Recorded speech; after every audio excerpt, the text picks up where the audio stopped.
que leurs idoles n'avaient jamais eu le pouvoir de parler. L'objectif d'Abraham était justement de soulever des interrogations et une remise en question des croyances païennes. Dieu dit dans le Coran: « Se ravisant alors, ils se dirent entre eux: « C'est vous qui êtes les vrais injustes. » Cependant, la réflexion ne dura pas longtemps.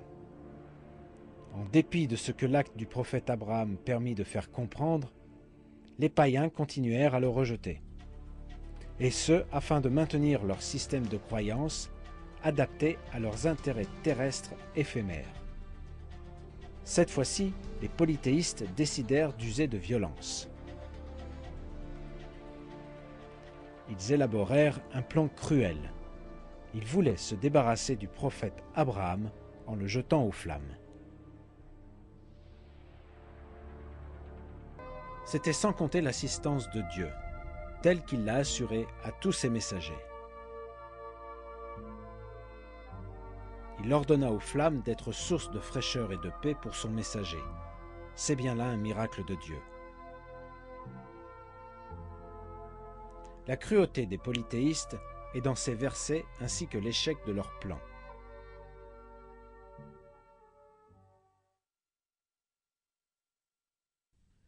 Nous dîmes: ô feu, sois pour Abraham une fraîcheur salutaire.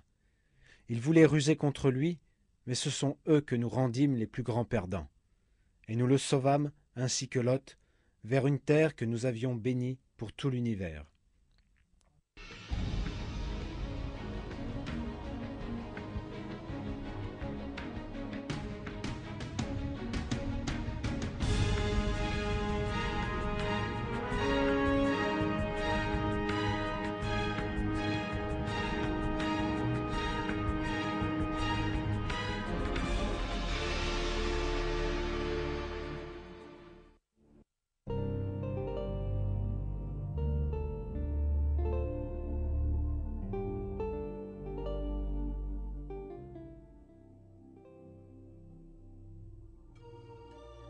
Par la bénédiction de Dieu, le prophète Abraham reçut la visite d'anges. Dans le Coran, on apprend que ces anges lui sont apparus sous forme humaine et qu'il les accueillit chez lui. Ils apportèrent à Abraham et à son épouse la bonne nouvelle de l'arrivée d'un fils.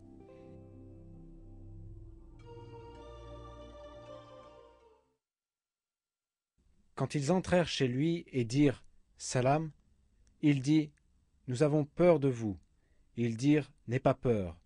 Nous t'annonçons une bonne nouvelle d'un garçon plein de savoir. » Quand ils apprirent la nouvelle, le prophète Abraham et son épouse avaient atteint un âge assez avancé. En plus, son épouse était stérile. Il répondit en ces termes: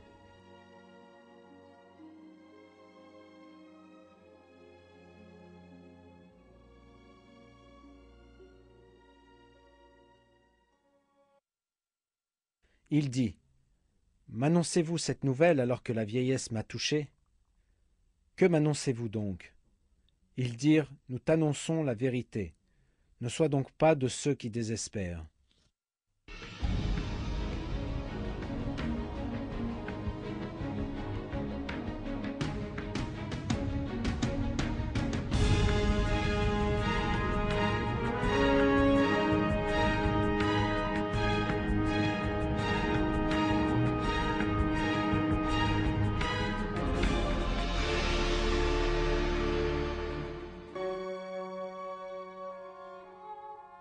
Dieu éleva aussi les deux fils du prophète Abraham, Ismaël et Isaac, au rang de prophètes. De par leur dévotion, ils furent des serviteurs élus de Dieu. Dieu mit à l'épreuve le prophète Abraham ainsi que son fils Ismaël à travers un sacrifice. Abraham vit en rêve qu'il devait sacrifier Ismaël. Cette situation met bien en lumière la force de l'obéissance et de la soumission de ces deux prophètes envers Dieu. Cet événement est transcrit dans le Coran sous la forme de ces versets.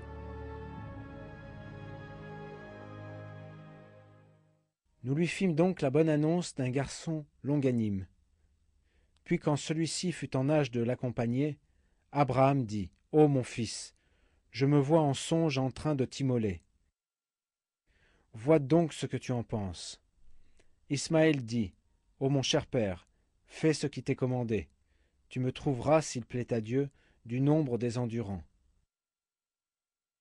Puis quand tous deux se furent soumis et qu'il l'eut jeté sur le front, voilà que nous l'appelâmes : « Abraham, tu as confirmé la vision. » C'est ainsi que nous récompensons les bienfaisants.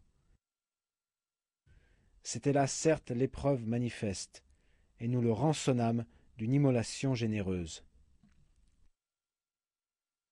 Dans son commentaire, Eumer Nassoï Bilmen fait le rapport suivant.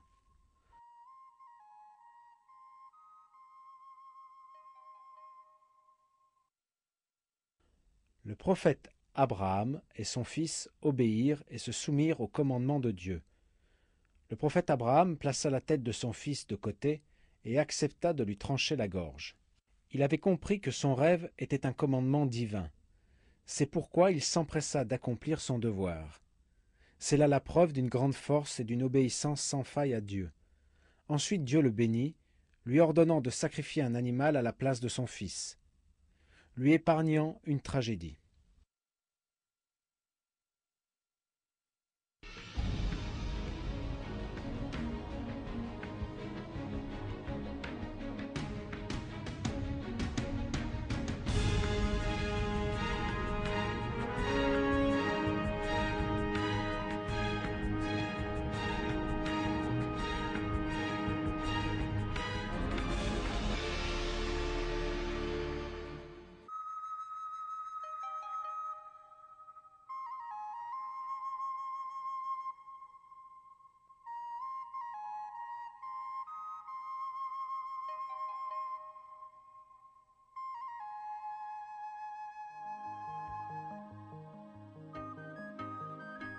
Située à la Mecque, la Kaaba était le premier édifice construit consacré à l'adoration de Dieu.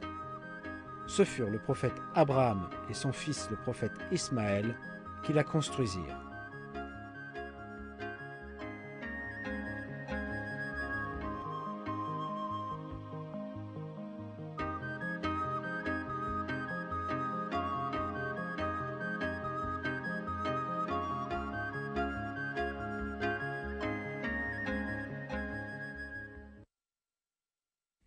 La première maison qui a été édifiée pour les gens, c'est bien celle de Bakka, la Mecque, bénie et une bonne direction pour l'univers. Là sont des signes évidents, parmi lesquels l'endroit où Abraham s'est tenu debout, et quiconque y entre est en sécurité. Et c'est un devoir envers Dieu, pour les gens qui ont les moyens, d'aller faire le pèlerinage de la maison. Et quiconque ne croit pas, Dieu se passe largement des mondes.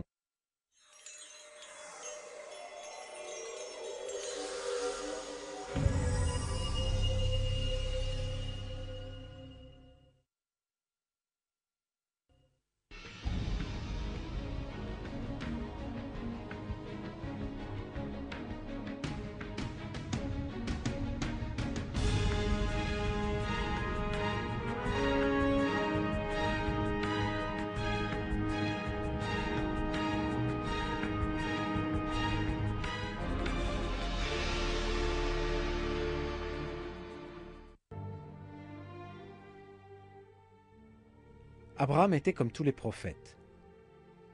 Sa soumission à Dieu, sa sincérité, sa justice, son humilité, son comportement honorable faisaient de lui un être supérieur.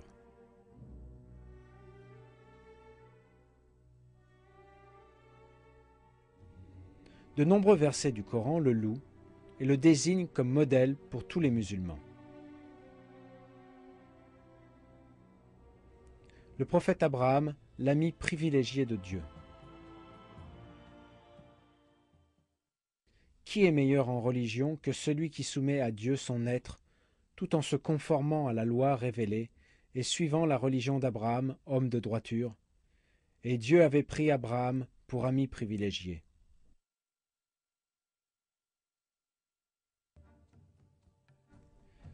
notre Seigneur nous révèle qu'il a pris le prophète Abraham comme ami privilégié. C'est pourquoi il est désigné comme Halilullah, l'ami de Dieu, et évoqué par ce nom. Le prophète Abraham était doté de force et de discernement. Les prophètes, et à